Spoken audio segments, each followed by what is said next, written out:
Ya sabíamos que Pablo Motos se había convertido en un personaje un tanto polémico y políticamente orientado hacia un sector ideológico muy concreto. Pero lo que no sabíamos es que se había convertido también en alguien tan soberanamente torpe. ¿Por qué lo digo? Bueno, porque anoche Pablo Motos, presentador del Hormiguero, hizo uno de sus peores discursos en la historia del Hormiguero, pero seguramente también en la historia de la televisión. ¿Por qué? Bueno, pues porque respondió, visiblemente enfadado, a lo que habían explicado David Broncano y La Revuelta el pasado jueves. Básicamente, lo vimos aquí en Clave Barroso, que les habían quitado un entrevistado, les habían vetado la posibilidad de entrevistarle con el entrevistado en el camerino y media hora antes de empezar el programa, cargándose el programa y teniendo que terminar aquel día con 15 minutos de imágenes de animales. Bueno, ha intervenido Pablo Motos, insisto, muy visiblemente enfadado, despotricando de todo el mundo, diciendo que bueno, que es cierto, pero que eso se lleva haciendo toda la vida. Que también alucino con ese argumento, pero sobre todo, lo llamativo aquí es que primero dijo que había sufrido una agresión. ¿Una agresión por qué? Porque lo contasen, porque nos tratasen como adultos a los espectadores. Y en segundo lugar, utilizando, y esto es lo relevante, y ahí ya políticamente y mediáticamente tiene su interés, utilizando una noticia falsa del Mundo que publicaron y borraron, pero que sin embargo Pablo Motos ha utilizado. ¿Sabéis qué decía la noticia falsa del Mundo? Decía que los telediarios de televisión española habían abierto hablando de esto, hablando de Broncano y de Pablo Motos. Y es mentira, y se puede comprobar. ¿Y sabéis qué decía mientras ponía ese titular de fondo el señor Pablo Motos? Decía que Televisión Española hace una mala praxis periodística que roza la desinformación. Insisto, con un titular falso de fondo que incluso el Mundo tuvo que borrar. Una poca vergüenza, una falta de escrúpulos y además también pues, unas mentiras con las piernas tan cortas que vais a alucinar enseguida, lo vamos a ver todo. ¿Qué ha dicho Ayuso? Bueno, pues Ayuso ha dicho que todo lo de su novio, que básicamente está orquestado desde la mesa del presidente. Esto no me lo he inventado, es una cita literal. Lo de su novio está orquestado desde la mesa del presidente. Parece mentira casi. Está diciendo que el presidente del gobierno obligó a su novia a cobrar 2 millones de euros en comisiones de mascarillas y después, como si no tenía suficiente, a defraudar 350.000 euros. Te tienes que reír. Igual que te tienes que reír si escuchas a Feijóo, que también ha dicho que él lo que desea, lo que le gustaría, es que vuelvan las mayorías a tomar las grandes decisiones. Y claro, hay que recordarle, lo vamos a hacer ahora en el podcast, que las grandes mayorías ya han tomado una decisión, Feijóo, que es que no gobiernes, y no porque no quieras, sino porque no puedes. Eso también son mayorías, unas que no te gustan, por supuesto.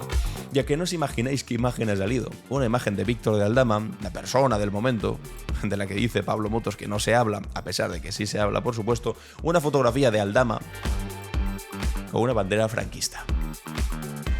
Y entrevistado también en el medio de Javier Negre en estado de alarma. Un tipo, vamos, muy de izquierdas, el señor Aldama. También vamos a ver un vídeo de la denuncia a Alvise Pérez, ya sabéis, ¿no? Que no se nos olvide, que no caiga en el olvido, Alvise Pérez, que cobró, denunciado por un empresario de criptomonedas, que es el que dice que lo hizo, 100.000 euros en metálico. Bueno, pues el empresario de criptomonedas ha hecho un vídeo diciéndole de todo al Alvise, de todo, a ver cómo se recupera de esta. Y mientras tanto vamos a hablar también de la interna del Partido Socialista, porque parece ser que se quiere encargar al secretario general del Partido Socialista en Madrid. Está viendo ahí unos movimientos interesantes que tienen que ver también con el novio Ayuso, es decir, un zafarrancho que vais a alucinar en cuanto lo contemos. Hoy es martes 26 de octubre y esto es Clave Barroso. Estás escuchando Clave Barroso, un podcast de Alan Barroso. Bueno, bienvenidos y bienvenidas, camaradas, al esperpento final, o en otras palabras, esto que ocurrió ayer en televisión, en Antena 3, en el programa de El Hormiguero. Simplemente quiero que veáis estos primeros 13 segundos, que los escuchéis, que es como Pablo Motos anunció que iba a haber respuesta. Atención. Bueno, como hay mucha gente que lo está esperando, yo nunca quiero entrar en ninguna polémica, pero... No quiero entrar en ninguna polémica, dice el que invita a Felipe González a insultar a Zapatero, el que invita a Almeida, el que hace todo tipo de retos y cuestiones, bueno, pues pueden ser entendidas como machistas en el programa, pero él no quiere ninguna polémica, por supuesto. No me queda más remedio que defenderme de una agresión que le han hecho al equipo y a mí. Y lo haré a lo largo del programa, después. Defenderme de una agresión. Una agresión se refiere a lo que hizo Broncano explicando la verdad, lo que había ocurrido el pasado jueves. Eso es una agresión.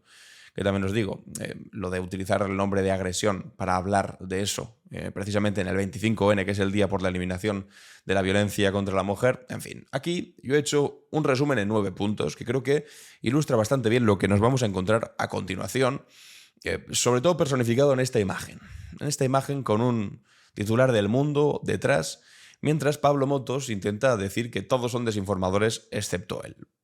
Punto por punto.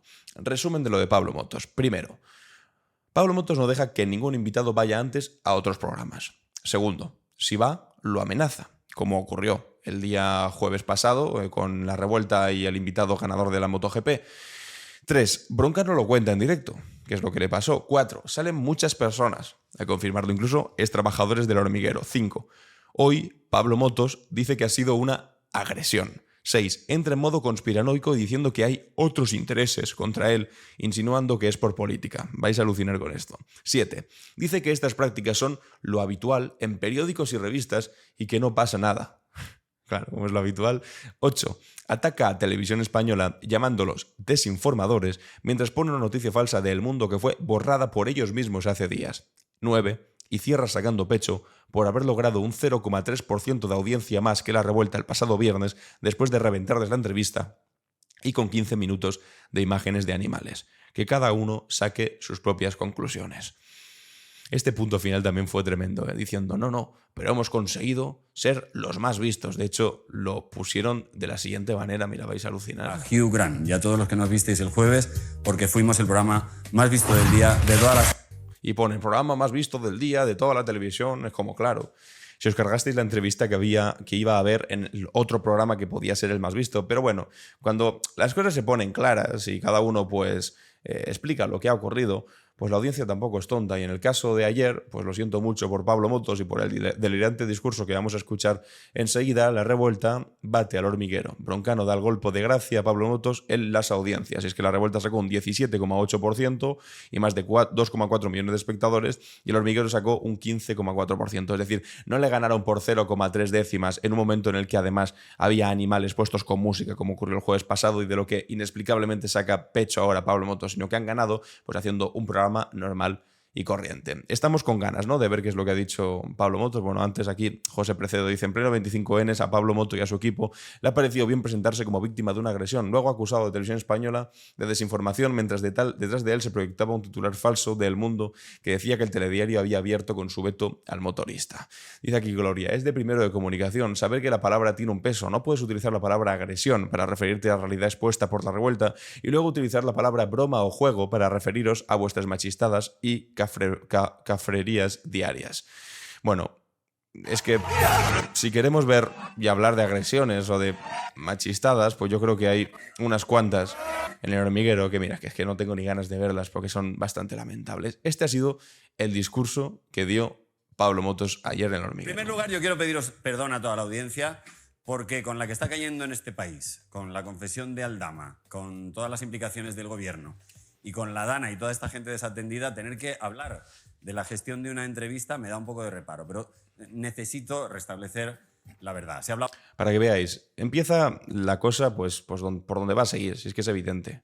En un momento en el que Aldama, el gobierno, la corrupción, la Dana, tener que hablar yo de esto, me parece una... O sea, como intentando decir que, claro, que si se habla de la mala praxis de Pablo Motos del hormiguero y de esa forma de actuar, intentando robar o amedrentar al resto de entrevistados que van a otros programas, que si se habla de una cosa no se puede hablar de la otra. Y no puede ser más mentiroso. Se puede hablar de la Dana, por supuesto. De hecho, hablamos mucho de la Dana. Se puede hablar de Aldama, por supuesto. Se habla mucho de Aldama. De hecho, donde acusaba diciendo que no se hablaba de Aldama, efectivamente se hablaba de Aldama y lo vamos a comprobar ahora porque vamos a ir a las fuentes para ver si se hablaba o no se hablaba de Aldama. Se puede hablar de todo eso, al mismo tiempo hablar de lo que ocurrió en televisión el pasado jueves, que es como mínimo relevante y que ha tenido millones y millones de visitas. Y si algo tiene millones y millones de visitas, genera interés, pues se convierte evidentemente en noticia, por mucho que a ti te fastidie. Bueno, el vídeo completo lo voy a reaccionar entero porque es muy largo, son 4 minutos de explicación, lo voy a reaccionar entero en mi canal secundario, en Alan Barroso Clips, pero vamos a ver una pequeña recopilación que ha hecho aquí la cuenta de Twitter La Pandereta, que al mismo tiempo, ojo, le ha intercalado algunas cosas que han dicho ahora también La Revuelta, Broncano, durante el programa, antes de que diese las explicaciones Pablo Motos. Es decir, de alguna manera se adelantaron a las excusas que iba a poner Pablo Motos para responder a lo que había ocurrido. Vamos a escucharlo, estos son 2 minutos. Pero hay intereses y cortinas de humo Intereses. que uno no puede controlar. A mí lo que me jode es que haya salido Aldama haciendo declaraciones para hacernos una cortina de humo, tronco. Es verdad que nos ha tapado otra vez. Es que esa tontería de, no, es que es una cortina de humo esto para no hablar de Aldama. Bueno, sí, o lo de Aldama es una cortina de humo para no hablar de La Revuelta y el hormiguero, no te jode. Pero es que además, que es que nada es una cortina de humo ni de nada. Se ha hablado de absolutamente todo, por supuesto. Jorge sí que hizo la entrevista el pasado jueves, sí que se grabó, aunque esto se ocultó. Y se ocultó y se supo al día siguiente gracias a los medios independientes que desmintieron la versión inicial y a espectadores y periodistas que estuvieron en la grabación de ese programa. Esto también me hace una gracia, lo de los medios independientes que lo desmintieron cuando literalmente es que Mañaneros, es decir, en Televisión Española, a quienes se está acusando ahora de ser poco menos que los manipuladores definitivos, es que lo contaron ellos. Vamos a la redacción en este punto, porque ya sabemos exactamente qué pasó anoche en La Revuelta, Natalia. Sí, la entrevista con el piloto Jorge Martín estaba pactada desde el día 8 de noviembre para que tuviera lugar ayer. La anulación de dicha entrevista se realizó media hora antes. Tras lo ocurrido con la suspensión de la entrevista, el piloto quiso tener una deferencia tanto con el programa como con la gente que estaba invitado como público, con el público convocado. Una vez terminada la revuelta de ayer, se grabó una entrevista con el piloto Jorge Martín a condición de que se emita una vez el invitado haya pasado por el hormiguero. Algo. En fin, pues es que los medios libres lo contaron, ¿no? ¿Los medios libres de qué? Lo ha contado la misma Televisión Española.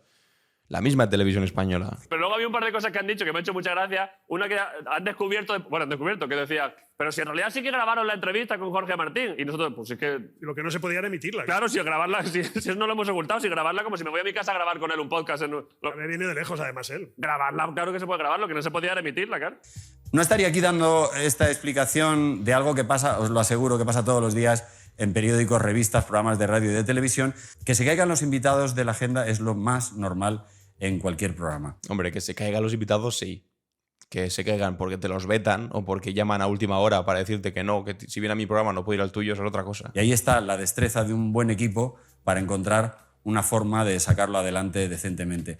Una cosa que me ha gustado mucho, que se usa siempre para estas cosas, es que esto, lo de pelear, lo de estas cosas de echar presiones con invitados, siempre se ha hecho así. Es de las frases que más rabia me dan en la vida. Es que esto siempre se ha hecho así. Sí, se tenía la gente esclavizada y se dejó de hacer. Claro. Cosas que, te tiraban cabras del campanario. campanario. Esa costumbre no hace falta hacerla, sí. Gracias por... Es que se ha hecho así en todos los lados. Es que la televisión se ha hecho así siempre. O sea, por Dios, pero qué argumento basura es esto. Recordad que estas respuestas que estamos viendo después de las tonterías que dice Pablo Motos son cosas que han dicho previamente. Es decir, que se han adelantado a las cosas que iba a decir Pablo Motos y lo han clavado punto por punto. Cierto, a Hugh Grant y a todos los que nos visteis el jueves, porque fuimos el programa más visto del día, de todas las horas. Yo luego al día siguiente me imaginé a Hugh Grant diciéndole al manager, ¿qué tal ha ido la audiencia? Pues hemos ganado por 3 décimas, joder. ¿Pero quién? ¿Contra quién? Contra unos ciervos, señor. Claro, ¿y qué hacían? ¿Qué hacían? Pobres señores. Era un ruido que animaba a copular y eso en las casas gustó. Pero que gusta, eso gustó. Tú sabes que un día bajando 20 minutos, 20 minutos de animales. Pero si algo da más rabia que eso todavía, es este momento. Momento en el que de repente aparece este titular. Exclusiva Radio Televisión Española abre sus informativos con la polémica entre Broncano y Motos en pleno estallido del caso Aldama. Es decir, dando a entender que desde Televisión Española se pretendía, pues de alguna manera, manipular para darle más importancia a lo que estaba ocurriendo entre el hormiguero y Broncano en lugar de lo que estaba pasando con Aldama, que es un caso gravísimo, etcétera, etcétera. Este es el momento en el que Pablo Motos lo deja caer. Lógico hubiese sido llamar a la otra parte implicada, que somos nosotros. ¿Cómo? ¿Veis? Aquí está apareciendo el titular mientras él dice lo siguiente. Sí ha hecho la mayoría de los medios de comunicación españoles, a los que se lo agradezco. Es muy sorprendente que nadie de Televisión Española nos haya llamado ni a nosotros. Aquí pone una fotografía de Silvio Echarrondo señalando a otros periodistas y poniendo su cara ahí, encantados de la vida. Ni a 3 Media. Esta mala praxis periodística es más propia de la desinformación que de una televisión pública que omite el primer deber del periodismo, que es el de contrastar la información. Esta mala praxis periodística que roza la desinformación. Bueno, vamos a hablar de desinformación. Porque resulta que hasta El Mundo, me lo contestaban aquí en un tuit, hasta El Mundo borró esta información. Compartían el siguiente tuit. Radio Televisión Española abre sus informativos con la polémica entre Broncano y Motos en pleno estallido del caso Aldama. Una noticia falsa como una catedral, porque era tan sencillo como irse a la web, poner Telediario de la Mañana de Televisión Española y ver con qué abrieron, que es lo que vamos a hacer ahora. Pero es que resulta que este tuit, cuando vieron que era mentira, es que ellos mismos lo borraron. El autor de este post lo eliminó. Así de claro. Y si vemos cómo abren, pues abren de la siguiente manera. Ya lo hemos visto en otras ocasiones, pero parece que nos hemos enterado todos excepto Pablo Motos. El empresario Víctor de Aldama, uno de los cabecillas de la trama Koldo, asegura... Pues ahí lo tenéis, pero claro, dice Pablo Motos que no, que abrieron con eso. Y que los que desinforman son el resto. Bueno, pues, la primera a la frente, tú imagínate. Salir a hacer un discurso llamando desinformadores a alguien y poner de fondo una noticia falsa, bueno, pues no sé en qué posición te deja, pero en ninguna demasiado buena. De hecho, en el telediario de las 8 no salía, esto lo acabamos de ver, pero Oki Diario, este titular, no se ha atrevido a ponerlo porque igual ya les ha dado demasiada vergüenza. También hicieron exactamente lo mismo y estos no lo han borrado, ¿eh? Los informativos de Televisión Española abren con la rabieta de Broncano en pleno escándalo Aldama. Y ellos dicen que, bueno, que más allá del telediario de la mañana, no, que es en el de mediodía. Bueno, pues también podemos ir al del mediodía y hacer exactamente lo mismo. Este es el telediario de las 15 horas del día viernes, el día en el que dicen que no se abrió con Aldama. Dirigentes socialistas señalados por Aldama van a... Pues ahí está, Aldama una vez más. De hecho, hasta en la hora de la 1, que han puesto también la fotografía en El Hormiguero de Silvia Chorrondo, que imaginad si se hiciera con cualquier otro periodista, la que se liaría. Bueno, pues han puesto una foto de Silvia Chorrondo diciendo que ella también abrió con la noticia del Hormiguero. Esta noche el presunto corruptor del caso Koldo, el empresario Víctor de Aldama. Y abrieron también con Víctor de Aldama. Es decir, cuando las mentiras tienen las patas tan cortas y se le pueden pillar de una manera tan sencilla, ¿cómo tienes la poca vergüenza de poner este titular falso y pretender que eso funcione de alguna manera y que la gente no... bueno, primero, se ría de ti y en segundo lugar diga, no, si es que el manipulador y el mentiroso eres tú. Así que esta imagen es lo más cutre que se ha visto mucho tiempo. Mira que han tenido días para contrastar ellos sí la información y no han contestado una auténtica basura. Una auténtica basura, y lo que finalmente han hecho ha sido reconocer las prácticas mafiosas de este programa y confirmar que Broncano y La Revuelta tenían razón y al final pues tener una audiencia mucho peor de lo que podrían haber conseguido si se hubiesen dejado de politiqueos, de tonterías y hubiesen hecho un programa decente sin amenazar ni intentar amedrentar al resto. Pero ahí tenéis la audiencia que han sacado, que bueno, pues deben estar contentos en La Revuelta y Pablo Motos debe estar pues todavía más enfadado.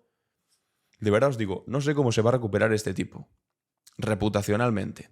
Porque antes, mira, habría gente pues, que le gustaba el programa, era entretenido y tal, pero es que ahora se ha convertido en esto simplemente, en un sitio donde amedrentan al resto de invitados. Cuando vaya este invitado al que no permitieron ir el otro día a La Revuelta, ¿con qué cara va a ir?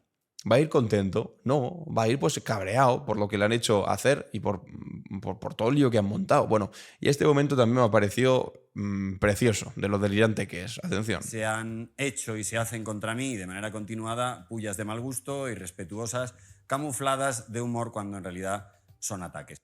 Pullas de mal gusto, irrespetuosas, camufladas de humor cuando realmente son ataques. Claro, yo he puesto aquí, me encanta como los defensores de la libertad de expresión, que se quejan de que ya no se puede hacer chistes de nada, cuando las bromas van sobre ellos, entonces dejan de ser bromas y dicen que directamente son pullas de mal gusto, irrespetuosas, camufladas de humor, que realmente son ataques. Te tienes que reír. Es que es lo de siempre, ¿os acordáis, no? A Pablo Motos con Alfonso Guerra. Y Alfonso Guerra diciendo, es que ya no se puede hacer chistes de nada, ni de enanos, ni de homosexuales. Y Pablo Motos diciendo, no, de nada, ya no se puede hacer chistes de nada. Y después a la mínima que alguien hace algún chiste sobre ti, llamándole enano pelirrojo, no sé qué, no sé, chistes que hacen, que te pueden ser de mejor, de peor gusto, pero al final son chistes que los ampara la libertad de expresión que tanto defiendes.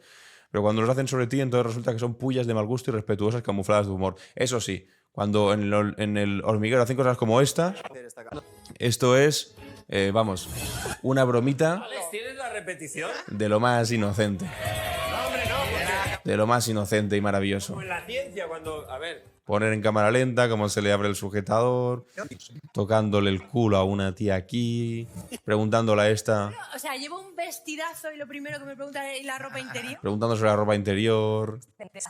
En fin, cosas bastante desagradables que, insisto, que no lo voy a poner entero porque es que me da hasta apuro verlo. Pero todo eso son simples bromas.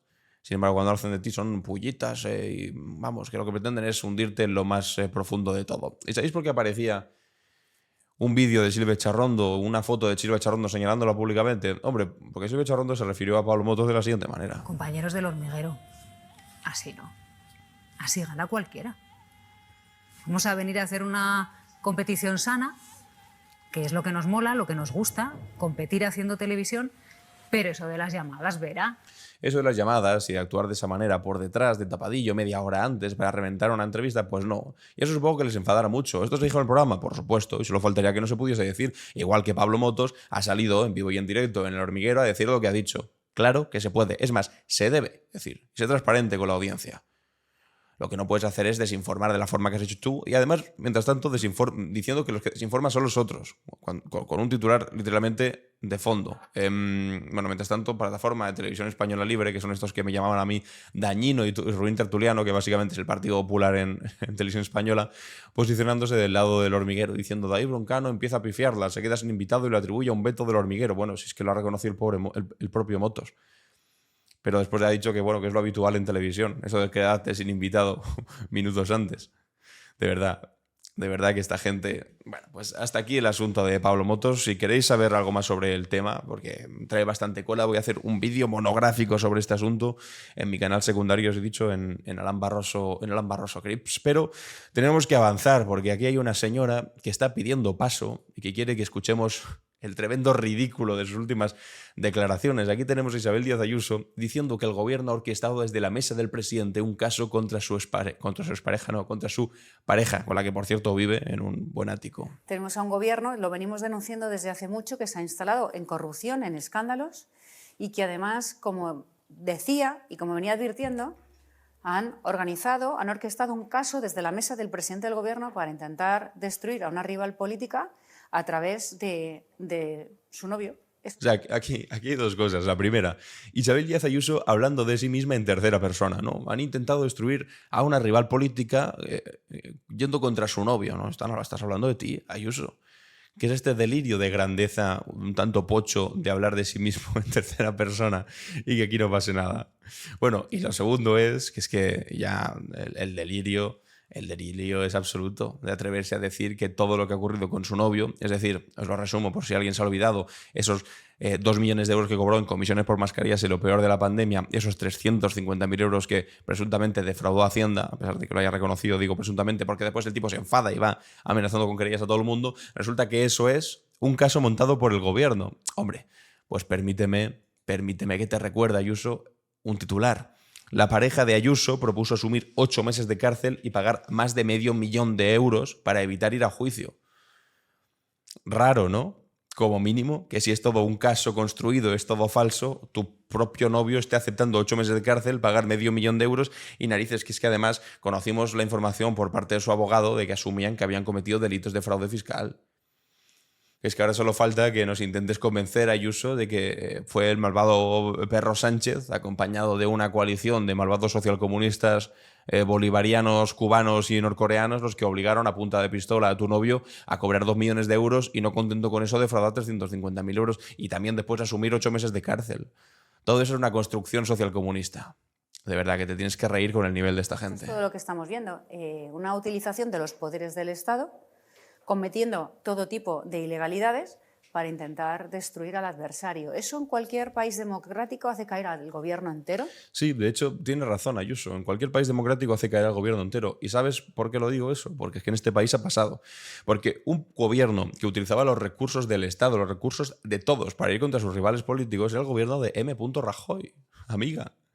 Era el gobierno de M. Rajoy, que montó aquello llamado la policía patriótica, que básicamente generaba noticias falsas contra rivales políticos, informes que después filtraban que no tenían nada de reales, iban contra Podemos, iban contra los independentistas, iban incluso contra vuestros propios rivales dentro del partido, como persiguiendo a Bárcenas, ¿os acordáis, no? Del cura, vestido de cura, que no era un cura realmente, que entró en casa de Bárcenas a buscar información. Se utilizaban las instituciones de todos para ir contra rivales políticos y aquel gobierno cayó, se le hizo una moción de censura. Otra cosa es que ahora se estáis inventando aquí tonterías varias diciendo que os persiguen políticamente para intentar justificar vuestra ineptitud de alguna manera, pero ¿qué os van a perseguir políticamente?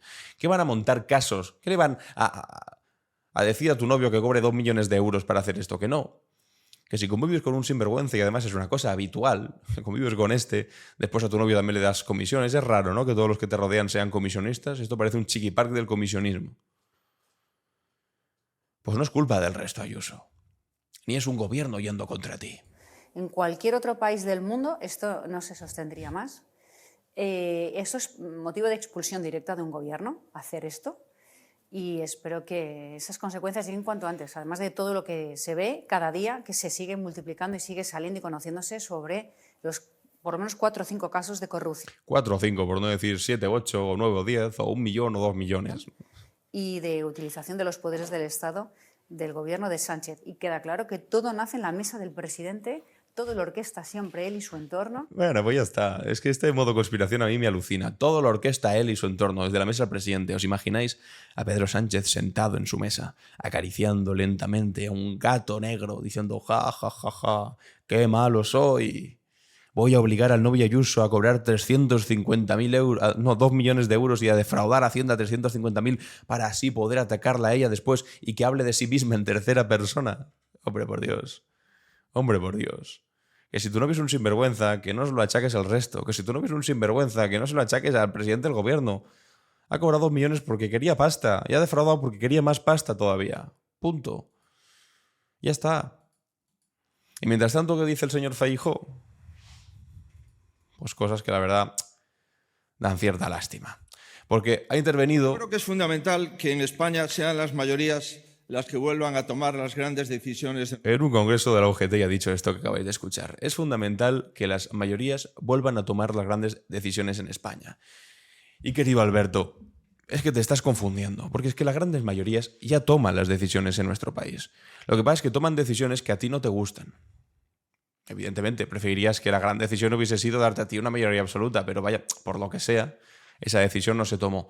¿Sabes cuál es la gran decisión que se tomó? Votar para que tú no gobernases. Votar para que no tuvieses de vicepresidente a Santiago Abascal.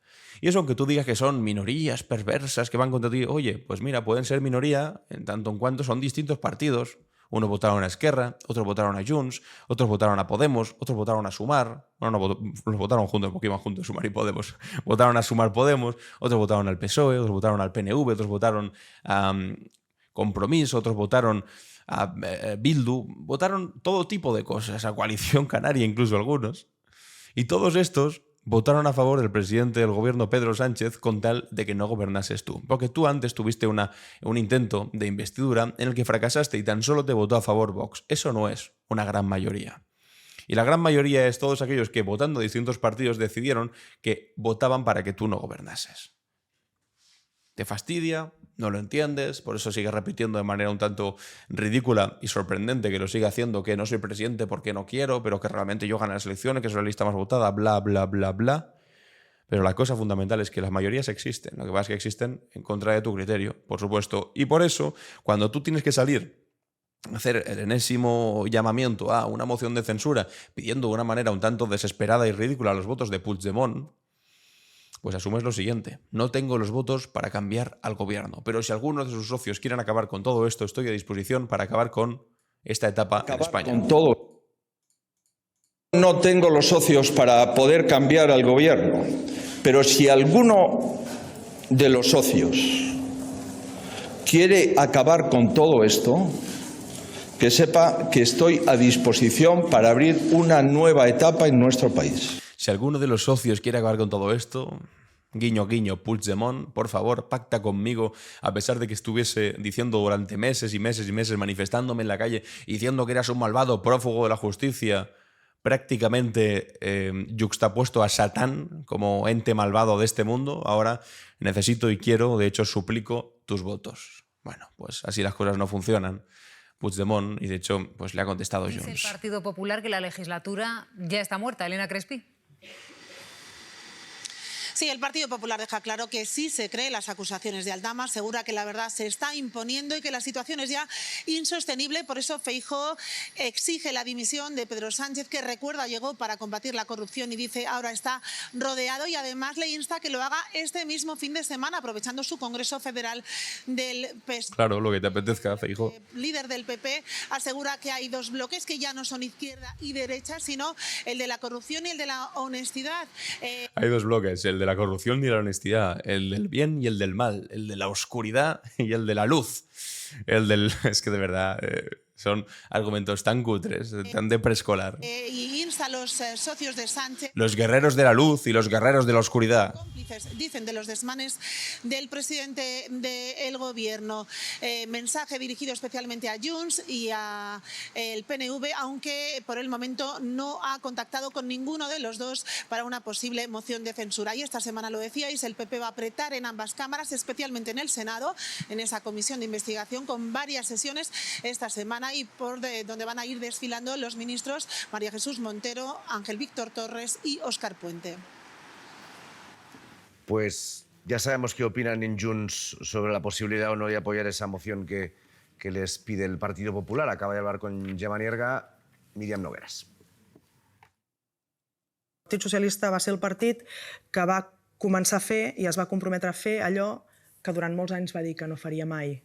Començant per l'amnistia, continuant pel català, no va de PP o va de PSOE, del partit espanyol que sigui, que faci allò que nosaltres considerem que és bo per Catalunya. O sea, básicamente que no van a darle el apoyo al PP porque lo que querían era la amnistía y evidentemente el PP no solamente es que votase en contra, sino que es que se ha manifestado en la calle llamando de todo a Puigdemont, por supuesto a Junts, y verá lo peor, y ahora resulta que quieren su apoyo. Hombre, pues no lo van a conseguir.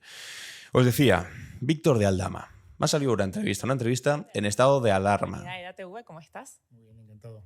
Bueno, cuéntanos un poco. Estado de alarma es el medio de Javier Negre, este medio de extrema derecha, muy subvencionado por todos los presidentes del Partido Popular, por Ayuso en concreto de una manera especial, entrevistando a Víctor de Aldama como empresario y presidente de Zamora, y además diciendo que es un empresario madrileño que apoya el talento iberoamericano, es decir, haciéndole un masaje que roza más la publicidad, que seguramente ha sido una entrevista pagada, como hacen este tipo de empresarios para tener algo de prestigio. Hombre, que llama como mínimo la atención, ¿no? Pero no era un señor tan socialista, tan de izquierdas, que estaba tan conchavado con el presidente del gobierno, y ahora resulta que está siendo aquí entrevistado y alabado por el medio de Javier Negre. Lo vimos ayer también como le habían dado un premio a su empresa, la empresa con la que estaba vinculado, los de La Razón, y además la había entregado también junto con el vicepresidente de la Comunidad de Madrid, Isabel Díaz Ayuso, Enrique Osorio, y a lo que nos faltaba, os recomiendo, si lo estáis escuchando, que pongáis el vídeo, porque vais a ver ahora aquí la fotografía de Víctor de Aldama fotografiado con una bandera franquista. Ahí lo tenéis a este tipo. Oye, de izquierdas hasta la médula, haciendo una fotografía con una bandera franquista. Bueno, pues si había alguna duda, este tipo no es de izquierdas, no sé si será de derechas, de extrema derecha puede que sí lo sea, pero lo que sí está claro que es un sinvergüenza, uno de estos chupópteros sanguijuelas que se intentan rodear y acercar al poder político, no les importa a quién mande, simplemente con la intención de poder, pues, sacar tajada en todo momento. Por eso tiene fotografías con Ana Botella, por eso tiene fotografías con Mariano Rajoy también, por eso tiene fotografías con Pedro Sánchez, una fotografía con Pedro Sánchez que le hicieron en un meeting. Y dice, no, súper amigos, nos conocemos y todo lo que hago yo lo sabe Pedro Sánchez. Ya. Tenéis una fotografía en un meeting, que pareces más el típico fan que se acerca y se hace una fotografía y la persona con la que te la haces te dice, ¿y este quién es? Bueno, me la voy a hacer. Solo faltaría que yo también me supiese con quién me hago fotografías. Pues si viene mañana Víctor de Aldama y no le reconozco y me dice una fotografía, digo, venga, pues una fotografía. Y me hago una fotografía con Víctor de Aldama. Con este tipo, que él tenía una fotografía con una cosa que sí debía conocer, que es una maldita bandera franquista. Pues ahí la tenéis, amigos y amigas.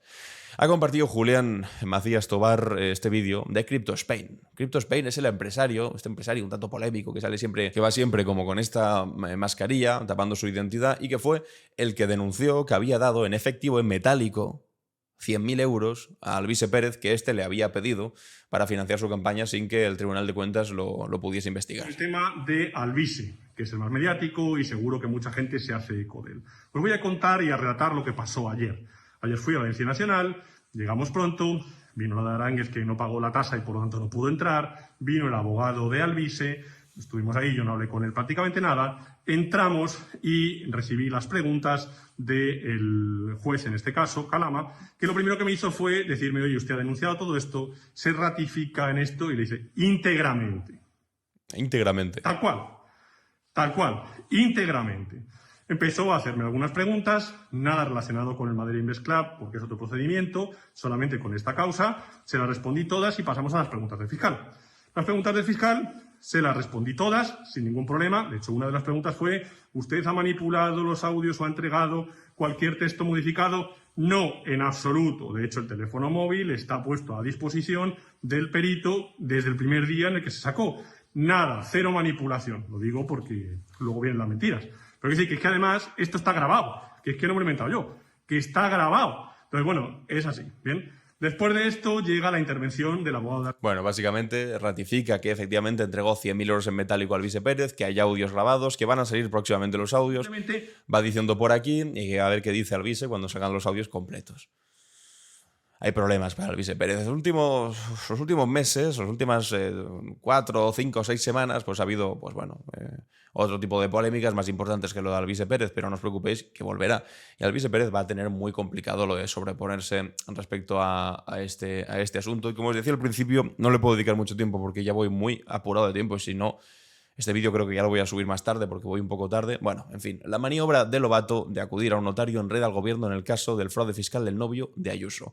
Hay un auténtico lío montado dentro de la Federación del Partido Socialista con Juan Lobato, líder del Partido Socialista en Madrid, y otros líderes del Partido Socialista dentro de su propia federación, que están pidiendo su dimisión por una mala gestión, dicen, del asunto del caso de Ayuso, de la filtración de sus datos, en fin, un auténtico drama político dentro del Partido Socialista madrileño, que también os digo, está acostumbrado a este tipo de puñaladas constantes entre ellos, este drama político, que tampoco nos da tiempo aquí a comentarlo, pero que si queréis saber más, os recomiendo este artículo de Carlos Cue en El País, se titula La maniobra de Lobato de acudir a un notario enreda al gobierno en el caso del fraude fiscal del novio de Ayuso. Hasta aquí las noticias del día y ahora vamos con la cápsula del tiempo. ¿Qué es lo que ocurrió un día como hoy? La cápsula del tiempo. En clave Barroso.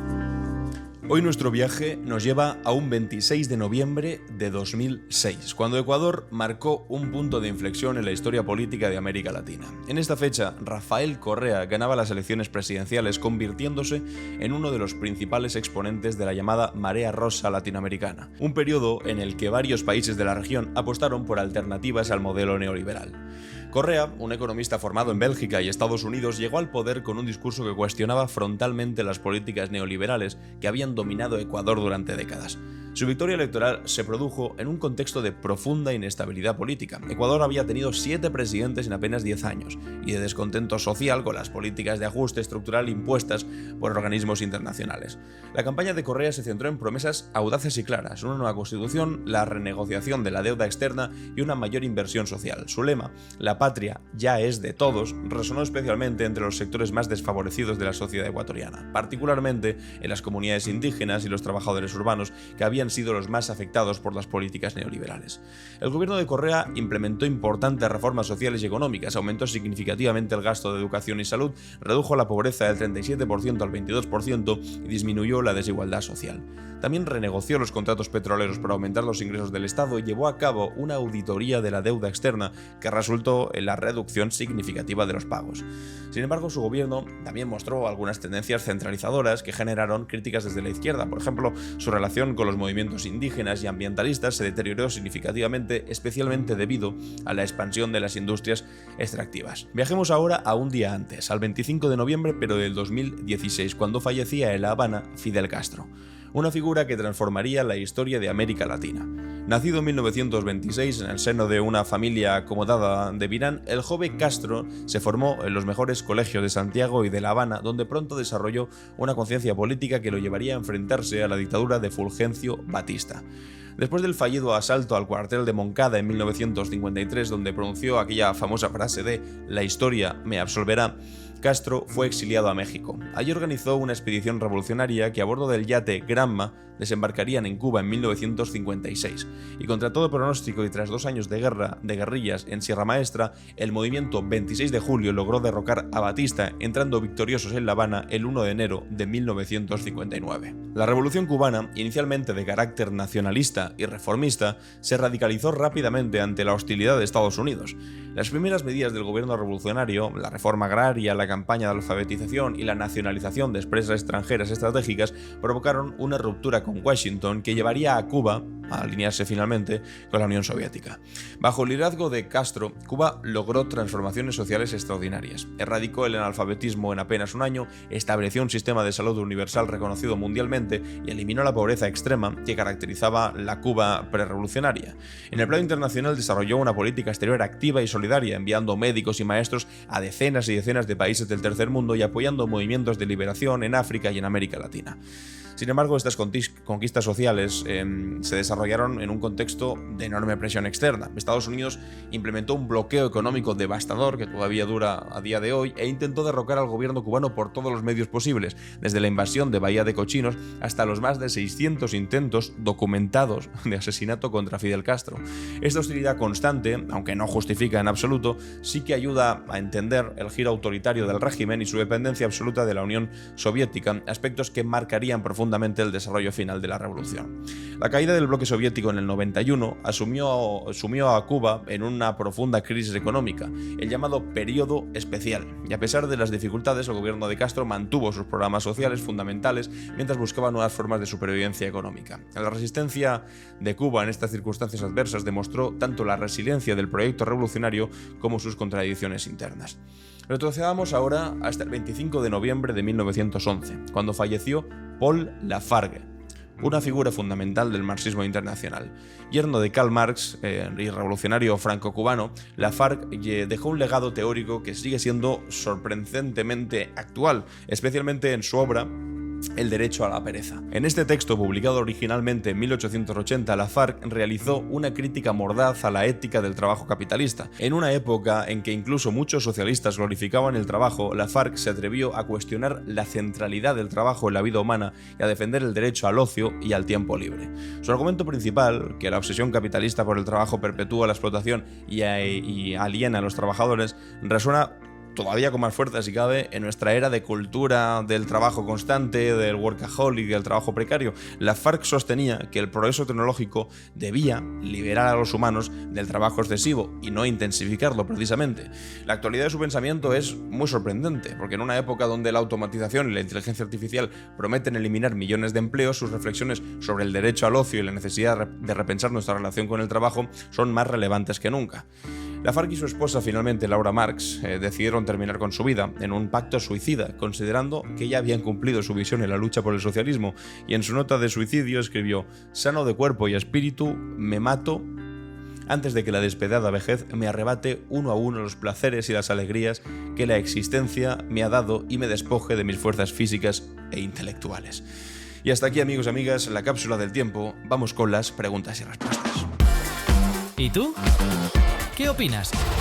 En Clave Barroso. Bienvenidos y bienvenidas a ¿Y tú qué opinas?, donde os hago una pregunta y después leo vuestras respuestas. El día de ayer os pregunté sobre el caso Aldama, sobre que era como mínimo sospechoso que le dejasen en libertad después de haber declarado lo que declaró sobre el Partido Socialista sin haber dado ninguna prueba, como si de repente ya pues no hubiese riesgo de fuga ni de destrucción de pruebas. Vamos a leeros. Decía aquí Miguel MP24, Aldama hizo declaraciones sin pruebas, lo que no elimina el riesgo de fuga o de destrucción de pruebas, especialmente considerando las dos causas abiertas. No entiendo cómo un investigado sin obligación de declarar puede obtener beneficios penitenciarios por hacerlo, además de que no mostró pruebas. Podría ser una estrategia del PP que ya conocía la situación, como se mostró en las declaraciones de Esther Muñoz en el Congreso. Tanto el fiscal anticorrupción que trabajó en gobiernos de Aznar como el abogado penalista con experiencia en defender casos de corrupción del Partido Popular son parte de esto. Y claro, es verdad que cuando eres consciente de que el fiscal que ha pedido su libertad, no sé muy bien, alegando que ya no se puede fugar después de haber dicho lo que ha dicho sobre el Partido Socialista, hombre, como mínimo me parece polémico decir eso, pero cuando entiendes, cuando sabes que trabajó para gobiernos de Aznar, hombre, pues igual te puedes plantear en cierto sentido qué es lo que ha podido ocurrir ahí. Me dice aquí Rosario Tormo, asunto Aldama, puesta en libertad. No debemos asombrarnos, fijémonos en los jueces que llevan los dos casos, el de los hidrocarburos y el caso Koldo y el fiscal y sus currículums. No hace falta sumar 2 más 2 y la cronología política actual. Voy a poner una intuición personal y con personajes de ficción. Oye, te dejo libre y como tus actividades se desarrollaron a muchas bandas, vas a tu casa y destruye cualquier papel o prueba que nos involucre. Y si acaso borras con Tipex nuestras reglas y pones las de quienes tú ya sabes. nuestras siglas, perdón. Lo dejas a la vista, coges el pasaporte y ala, a tu paraíso fiscal a disfrutar de tus dineros. Hoy por nosotros y en un futuro me lo recuerdas. Insisto, lo que acabo de escribir es un cuento que, por desgracia, en ocasiones suena demasiado a realidad. Aquí Fermín Navarro dice, desde el inframundo de la calle Génova, alguien ya marcó la dirección a seguir. El que pueda hacer, que haga. Que es lo que dijo José María Aznar. El que pueda hacer algo, que lo haga. Y efectivamente hay muchos y muchos haciéndolo. Y aquí Inocente Gómez dice, hay una foto muy significativa de Aldama con Ana Botella, esposa de Aznar y exalcaldesa de Madrid. Esta foto nos saldrá en ABC, El Mundo, La Razón, Libertad Digital, The Objective, OK Diario, Telemadrid, etc. Y manos limpias, abogados cristianos, Vox y Hazte Oír no denunciarán. ¿Por qué será? Porque simplemente las fotos de Aldama son complicadas si te las haces en un mitin del Partido Socialista invitado por Koldo García, pero por supuesto si te la haces con Ana Botella, con Mariano Rajoy, te dan un premio el vicepresidente Ayuso, te haces una foto con una bandera franquista, eso no quiere decir absolutamente nada. La pregunta para mañana quiero que verse sobre el tema del hormiguero y de Pablo Motos y sobre la desinformación. ¿Qué os ha parecido eso de hablar de desinformación, más bien de acusar de desinformar a Televisión Española mientras literalmente Pablo Motos estaba compartiendo detrás una noticia falsa del Mundo? Habladme sobre eso, habladme sobre lo de hablar de agresión, habladme sobre, pues, si El Hormiguero se ha convertido o no en un programa realmente familiar y blanco en el que no hay polémicas o es un programa en el que constantemente invitan a políticos, seguramente que os vienen unos cuantos a la cabeza. Y si os parece bien o mal que es de la televisión pública y Broncano concretamente expliquen qué es lo que pasa detrás de las bambalinas, para que no nos traten como si fuésemos niños a los que no se les puede explicar la verdad. Somos adultos y merecemos saber la verdad sobre lo que ocurre en televisión, sobre todo a estas altas esferas. Y por fin alguien está empezando a hablar de este asunto. Os leo los comentarios a ver qué es lo que opináis. Y hasta aquí, amigos y amigas, ha llegado el capítulo de hoy, martes 26 de noviembre. Yo soy Alan Barroso y esto ha sido Clave Barroso.